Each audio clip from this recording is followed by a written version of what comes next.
Pour son 6e long métrage comme réalisateur, Evangelo, déjà récompensé par 3 Césars comme directeur de la photographie, revient avec un film qui regarde du côté de Shakespeare pour la tragédie et du côté de Hitchcock et du film noir pour le suspense.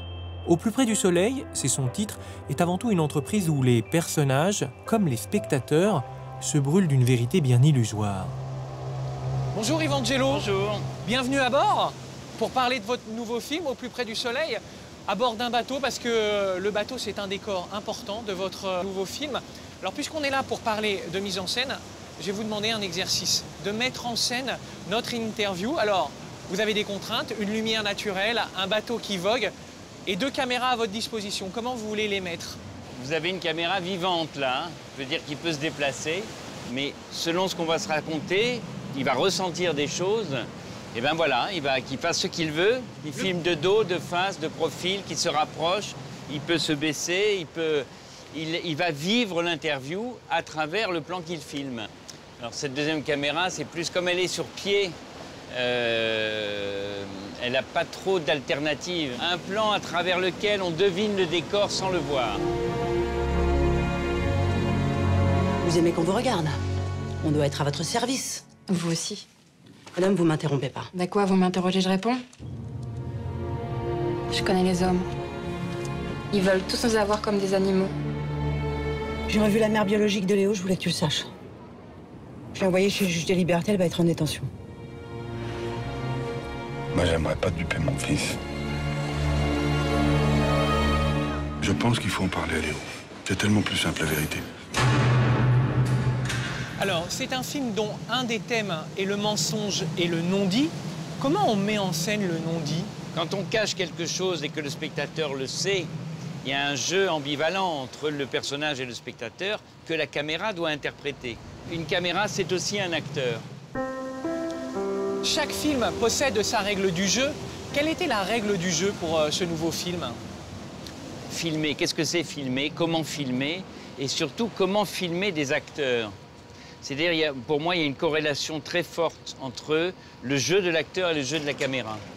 Et ça, on ne peut pas le nier, ça sûrement. On peut ne pas en tenir compte. Mais si on réfléchit sur ce rapport-là, ça devient assez intéressant parce que une caméra, c'est aussi un acteur. Et un acteur qui se sent filmé avec une caméra qui est proche, qui est à côté, de dos, de face, une caméra qui bouge, il y a un côté très organique dans cette relation. Il y a une interaction, en fait, entre le regard qu'on porte sur l'acteur et la façon dont il renvoie son propre jeu vis-à-vis de ce regard. Evangelo, en quoi le choix de vos cadres dans cet extrait donne des informations qui construisent le récit? Comme ça, c'est clair. Et notamment, au début, vous filmez dans la continuité. C'est un affrontement où les gens, où il y en a une qui va dire il faut tout enterrer et l'autre qui dit il faut tout sortir en termes de vérité vis-à-vis de leur fils. Déjà, toi, tu peux plus conduire cette instruction. T'es impliqué, tu te déportes tout de suite. Ça, c'est une chose. Ensuite, je pense qu'il faut en parler à Léo. C'est tellement plus simple, la vérité. Il n'y a rien de grave. Au contraire, il connaîtra sa mère. Où est le problème? Ils sont dans une opposition de vérité, en quelque sorte. Et l'opposition, pour moi, c'est la caméra qui va la provoquer. C'est-à-dire qu'on passe de l'un à l'autre, indépendamment du dialogue. Grégory Gadebois parle, on va sur elle, qui n'écoute pas ou qui écoute. Ça change rien. Bah si, ça change tout. Tu comprends pas que ça change tout? J'essaye de vivre le jeu de l'acteur de la manière la plus innocente possible et de reproduire mon ressenti à travers ce que je filme.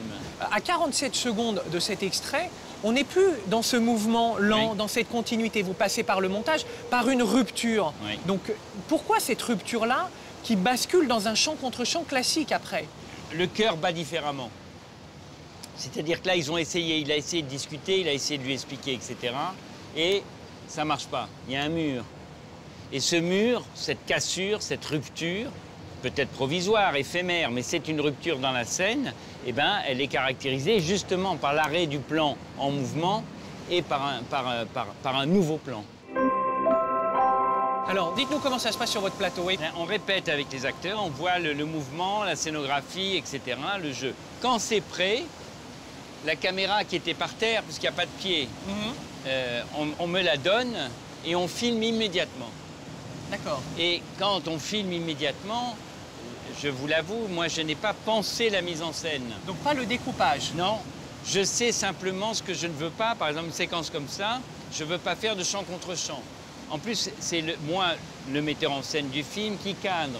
Donc un acteur qui voit le metteur en scène, non pas sur un cube en train de les regarder, mais actif avec eux, en train de les filmer, ça change le rapport, obligatoirement. Je suis avocat. Et toi? Je suis quoi? On n'est pas du même monde. Mais pourquoi t'es venu me chercher?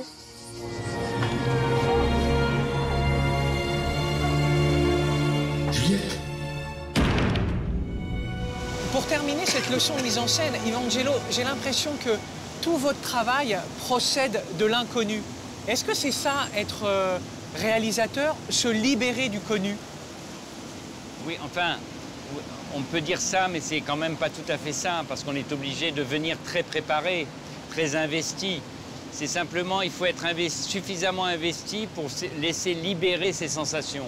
Il n'y a rien de plus terrible que de passer sa journée à filmer des pages de scénario et à rayer, à dire on a fait le plan 1, le plan 2, ça s'est fait, ça s'est fait, ça s'est fait. C'est épouvantable. Le cinéma, ça se vit.